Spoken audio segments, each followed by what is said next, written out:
نحمده ونصلي ونسلم على رسوله الكريم أما بعد فأعوذ بالله من الشيطان الرجيم بسم الله الرحمن الرحيم صدق الله العلي العظيم رب العالمین ہمیں نور قرآن پاک سے منور فرمائے، آمین۔ سورہ ہجر مکی ہے۔ ہجرت سے پہلے اس کا نزول ہوا۔ قرآن پاک کی ترتیب کے اعتبار سے اس کا نمبر 15 ہے اور نزول کے اعتبار سے اس کا نمبر 54 ہے۔ اس میں 99 آیتیں اور 6 رکوع ہیں۔ ہجر ایک بستی کا نام ہے جہاں پر اللہ تعالیٰ کا عذاب آیا، اس مناسبت سے کہ اس بستی کا ذکر اس سورہ مبارکہ میں ہے، اسے سورۃ الحجر کہتے ہیں۔ بسم اللہ الرحمن الرحیم، اللہ کے نام سے شروع جو بہت زیادہ مہربان نہایت رحم کرنے والا۔ الف لام غ، حروف مقطعات۔ اللہ و رسولہ اعلم بمرادہ، اللہ اس کا معنی جانتا ہے اور اللہ کی عطا سے نبی اکرم صلی اللہ علیہ وآلہ وسلم اس کے مطلب کو سمجھتے ہیں۔ تلک آیات الکتاب، یہ کتاب کی آیتیں ہیں، وقرآن مبین، اور روشن قرآن کی آیتیں ہیں۔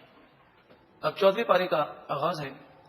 ربما یود الذین کفروا لو کانوا مسلمین، کل بروز قیامت کافر بار بار تمنا کریں گے کاش وہ مسلمان ہوتے، کاش وہ اللہ اور اس کے رسول کے فرما بردار ہوتے۔ تو کل بروز قیامت یہ تمنا کریں گے، لہذا دنیا کے اندر انہیں عیش کرنے دو، ذرہم، انہیں چھوڑ دو ان کے حال پر، یاکلوا، تاکہ وہ کھائیں، ویتمتعوا، اور کچھ فائدہ اٹھائیں، ویلہہم الامل، اور ان کی امید انہیں دھوکے میں ڈالے، لمبی عمر کی امید، اور اس امید کا ایسا غلبہ ہوتا ہے کہ وہ آخرت کو بالکل فراموش کر دیتے ہیں۔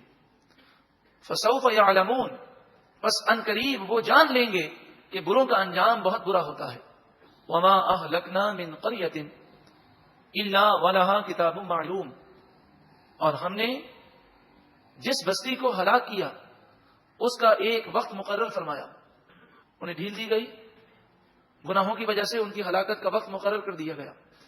ما تسبق من امت اجلہا وما یستأخرون، کوئی گروہ کوئی قوم اپنے وقت سے نہ آگے جا سکتی ہے نہ پیچھے جا سکتی ہے۔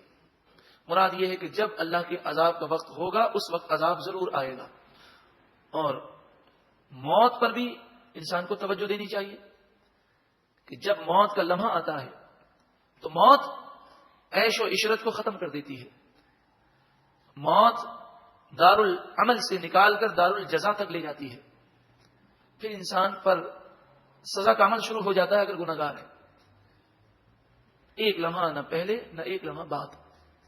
وقالوا، اور وہ بولے یعنی کافروں نے کہا، یا ایھا الذی نزل علیہ الذکر انک لمجنون، اے وہ ذات جس پر قرآن نازل کیا گیا، انک، بے شک آپ، لمجنون، ضرور مجنون ہیں، نعوذ باللہ من ذالک۔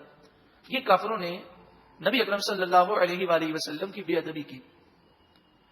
یہ آیتیں ہمارے لیے نصیحت ہیں کہ جس نبی کا ہم کلمہ پڑھتے ہیں صلی اللہ علیہ وسلم، عقید جہاں صلی اللہ علیہ وسلم کی شان یہ ہے کہ اللہ کے بعد سب سے زیادہ بلند اور بالا مقام آپ کا ہے، تمام نبیوں کے اور رسولوں کے سردار ہیں، تمام فرشتوں سے افضل ہیں، بلکہ ساری کائنات آپ کے لیے بنائی گئی۔ آپ شفاعت فرمائیں گے، شفاعت کبریٰ کا دروازہ آپ کھولیں گے، جنت میں آپ جسے چاہیں گے باذن اللہ لے جائیں گے۔ اس قدر بلند و بالا مقام ہے، لیکن نبی اکرم صلی اللہ علیہ وآلہ وسلم نے اسلام پھیلانے کے لیے تکالیف بھی برداشت کی، کافروں کے طعنے بھی سنے، طنز بھی سنے، ان کا مذاق اڑانا بھی برداشت کیا۔ نبی اکرم صلی اللہ علیہ وآلہ وسلم کو اس قدر بلند و بالا مقام ہے، لیکن اسلام کی راہ میں آپ نے یہ ساری تکلیفیں برداشت کی۔ ہم ذرا غور کریں کہ ہم نے اسلام کے لیے کیا تکلیفیں برداشت کی ہیں۔ کیا ہم اگر سنت کے مطابق زندگی گزاریں، اللہ اور اس کے رسول کے حکم کے مطابق زندگی گزاریں، اور اگر رشتہ دار مذاق اڑا لیں، کوئی ہمیں دقیانوسی کہہ دے، بیکورڈ کا وہ نعرہ لگا دے، تو ہم جھجک محسوس کرتے ہیں، ہمارے دل چھوٹے ہو جاتے ہیں، بسا اوقات سنت بھرے لباس میں لوگ دیکھ کر ہنسنا شروع کر دیتے ہیں.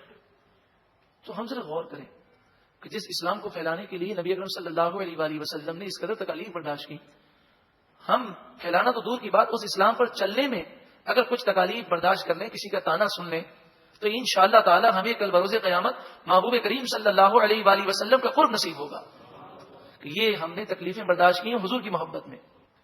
لو ما تأتینا بالملائکۃ ان کنت من الصادقین، آپ ہمارے پاس فرشتوں کو لے کر کیوں نہیں آتے؟ ان کنت من الصادقین، اگر آپ سچے ہیں. اور اگر فرشتے آ بھی جاتے تو یہ ہرگز ایمان نہ لاتے. فرمایا ما ننزل الملائکۃ الا بالحق، ہم فرشتوں کو صرف حق کے ساتھ نازل فرماتے ہیں. مراد یہ کہ فرشتے آ جاتے اور پھر یہ ایمان نہ لاتے. وما كانوا اذا منظرین، تو اس وقت انہیں مہلت نہ دی جاتی اور فوراً اللہ کا عذاب آ جاتا، اور فرشتے نازل ہونے کے بعد بھی یہ ایمان نہ لاتے. انا نحن نزلنا الذکر، بے شک ہم نے اس قرآن کو نازل کیا. وَإِنَّا لَهُ لَحَافِظُونَ، اور بے شک ہم ہی اس کی حفاظت کرنے والے ہیں. قرآن مجید فرقان حمید کا یہ معجزہ ہے کہ 1400 سال گزر گئے، آج تک کوئی قرآن کے ایک لفظ کو تبدیل نہیں کر سکا. حالانکہ دشمنان اسلام کس قدر سازشیں کرتے ہیں.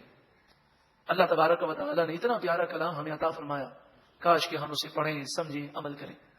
وَلَقَدْ أَرْسَلْنَا مِن قَبْلِكَ فِي شِيَعِ الْأَوَّلِينَ، اور بے شک آپ سے پہلے ہم نے پچھلے لوگوں میں رسولوں کو بھیجا، رسول ان کے پاس آئے. وما یأتیہم من رسول الا کانوا بہ یستہزئون، جب بھی ان کے پاس کوئی رسول آتا تو وہ اس کا مذاق اڑاتے. مبلغ، دین پر چلنے والا، یا خصوصاً میری وہ بہن رسول اللہ صلی اللہ علیہ وآلہ وسلم کے حکم کے مطابق شرعی پردہ کرتی ہے، اور اگر کوئی نادان اس پر ہنستا ہے، ہمیں پریشان نہیں ہونا چاہیے. رسول سے بڑھ کر اور کون ہوگا؟ تمام رسول جو بھیجے گئے ان کا لوگوں نے مذاق اڑایا اور ان کی باتوں کو تسلیم کرنے سے انکار کیا. کذالک، اسی طرح نسلکہ فی قلوب المجرمین، ہم مجرموں کے دلوں میں، کافروں کے دلوں میں اس ہنسی کو راہ دیتے ہیں. یعنی یہ ایسے غافل ہو گئے ہیں کہ رسولوں سے مذاق بھی اڑاتے ہیں اور انہیں اس پر شرم بھی نہیں آتی ان کافروں کو. لا یؤمنون بہ، یہ کافر ان پر ایمان نہیں لاتے. وقد خلت سنت الاولین، اور بے شک پہلے لوگوں کا طریقہ گزر چکا کہ جب لوگوں نے اللہ کے رسولوں کی نافرمانی کی تو وہ تباہ ہو گئے. اسی طرح اہل مکہ عبرت حاصل کریں اور رسول اللہ صلی اللہ علیہ وآلہ وسلم کی نافرمانی نہ کریں، ورنہ انہیں تباہی سے کوئی نہیں بچا سکے گا. جہاں تک سوال ہے کہ یہ جو نشانی مانگتے ہیں، یہ نشانی انہیں کیوں نہ دی گئی؟ فرمایا جا رہا ہے کہ یہ ضدی ہیں، یہ سمجھنے کے لیے نشانی نہیں مانگ رہے. یہ تو اعتراض برائے اعتراض ہے، یہ تو مخالفت برائے مخالفت ہے. وَلَوْ فَتَحْنَا عَلَيْهِمْ بَابًا مِنَ السَّمَاءِ، اور اگر ہم ان پر آسمان کا دروازہ کھول دیتے، فَظَلُّوا فِيهِ يَعْرُجُونَ، پھر اس میں وہ چڑھنے لگتے. آسمان کا دروازہ کھلتا اور سیڑھی لگ جاتی، اس سیڑھی پر چڑھ کر وہ آسمان پر پہنچ جاتے. وہاں سے یہ دیکھتے کہ فرشتے ہیں اور فرشتے اس بات کی تصدیق کرتے کہ یہ سچے نبی ہیں. اس وقت بھی یہ لوگ کیا کہتے؟ لقالوا، ضرور وہ کہتے، انما سکرت ابصارنا، ہماری آنکھوں پر جادو کیا گیا. بل نحن قوم مسحورون، بلکہ ہم ایسی قوم ہیں جن پوری قوم پر جادو کیا گیا. تو وہ کہتے ہیں یہ تو جادو کے زور پر ہمیں ایسا محسوس ہو رہا ہے. تو ان کے اعتراضات اور نشانی کی طلب کرنا صرف مخالفت کے لیے ہے.